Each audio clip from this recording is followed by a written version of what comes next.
Biodiversity होती क्या है? बायोडाइवर्सिटी का मतलब हो गई जैविक विविधता। ठीक है, तो जितनी भी लाइफ ऑन द प्लैनेट है, एवरीथिंग इज़ बायोडाइवर्सिटी।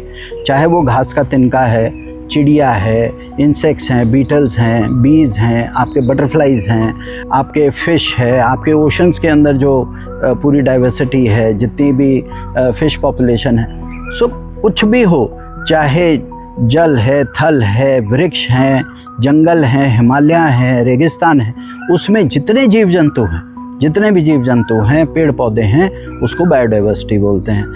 अब बायोडाइवर्सिटी इसलिए क्रिटिकल होती है कि अगर उनमें से कुछ प्रजातियां विलुप्त हो जाती हैं, गायब हो जाती हैं, चली जाती हैं, ह्यूमन एक्टिविटी के कारण वो ख़त्म हो जाती हैं, ये जो पूरी पृथ्वी है ये इंटरडिपेंडेंट एक सॉफ्टवेयर हार्डवेयर है। ठीक है, अगर एक कोड उसमें से एक कड़ी टूटती है तो दूसरे को इफ़ेक्ट करती है, और जहाँ जहाँ पर ये गैप्स आएंगे वहाँ वहाँ हम लोगों को नुकसान होगा। हम लोगों को नहीं, पृथ्वी को भी नुकसान होगा। पृथ्वी 4.5 बिलियन ईयर से है, तो वो तो उसका सॉफ्टवेयर हार्डवेयर वो अपने आप ठीक कर लेती है, उसके पास मैकेनिज़म्स हैं, नेचुरल मैकेनिज़म्स हैं। लेकिन हम इस धरती पे सिर्फ 70-80 साल के लिए आते हैं, तो हमारे पास इतना समय नहीं है। ये जो इंटरडिपेंडेंस है इसको समझना बहुत ज़रूरी है।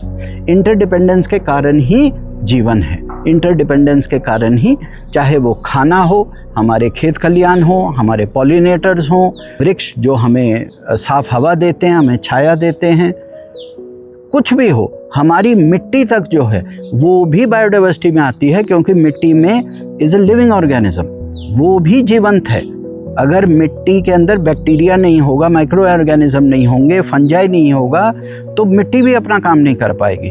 ठीक है, सो ये होती है बायोडाइवर्सिटी। इसीलिए कहा जाता है कि बायोडाइवर्सिटी के संरक्षण के लिए काम करना चाहिए, ना कि ये कि हमने इतने पौधे लगा दिए, हमने ये कर, वो भी बायोडाइवर्सिटी का ही पार्ट है, लेकिन फोकस जो होना चाहिए वो बायोडाइवर्सिटी पे होना चाहिए, हैबिटेट क्रिएशन पे होना चाहिए, लाइवली, हेल्दी, सस्टेनेबल इकोसिस्टम्स को बनाने पे होना चाहिए, ना कि सिर्फ हम एक तो मुख से बस बातें करना और कहना कि ऐसे हो जाएगा, वैसे हो जाएगा, हम ये कर देंगे, वो कर देंगे। नहीं, आपने बायोडाइवर्सिटी के लिए फील्ड पे काम क्या किया, ग्राउंड पे काम क्या किया, आपने अपनी बैल्कनी में, रूफ टॉप पे, आपके स्कूल में, कॉलेज में, वर्क स्पेस में, अपने बिजनेस इस्टेब्लिशमेंट में, फैक्ट्री में, आपके ऑफिस में, आप इतनी छोटी छोटी चीज़ें कर सकते हैं जिससे बायोडाइवर्सिटी को हेल्प मिले।